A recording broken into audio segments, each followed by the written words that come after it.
Nak gadai ataupun terus jual emas yang ada? Sebelum tu save dulu video ini untuk rujukan anda. Bila simpan emas, anda ada dua pilihan untuk dapatkan tunai. Sama ada pajak emas ataupun jual emas. Inilah kelebihan orang simpan emas. Namun sejauh manakah kefahaman anda tentang proses gadai emas ni? Gadai emas bermaksud kita buat pinjaman tunai di Ar-Rahnu bercagarkan emas. Dalam tempoh 6 bulan, anda perlu menjelaskan semula pinjaman tersebut berserta dengan kadar keuntungan yang telah ditetapkan oleh syarikat Ar-Rahnu. Jika gagal, emas anda akan dilelong oleh pihak Ar-Rahnu. Antara kelebihan gadai emas adalah anda tak perlu buat pinjaman di bank jika perlukan tunai segera. Cuma pastikan anda ada tujuan yang jelas jika mahu gadai emas. Contohnya untuk tujuan pusingan modal perniagaan ataupun lain-lain. Selepas selesai urusan perniagaan anda,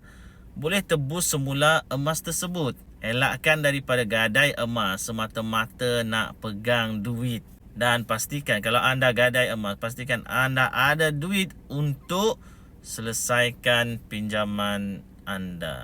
Kalau anda nak mula simpan emas, tengok video 5 langkah untuk mulakan simpanan emas. Ataupun isi beg biru dekat bawah, saya akan bantu dan bimbing anda sebaiknya. Jemput follow dan komen untuk lebih banyak tips-tips kewangan dan emas.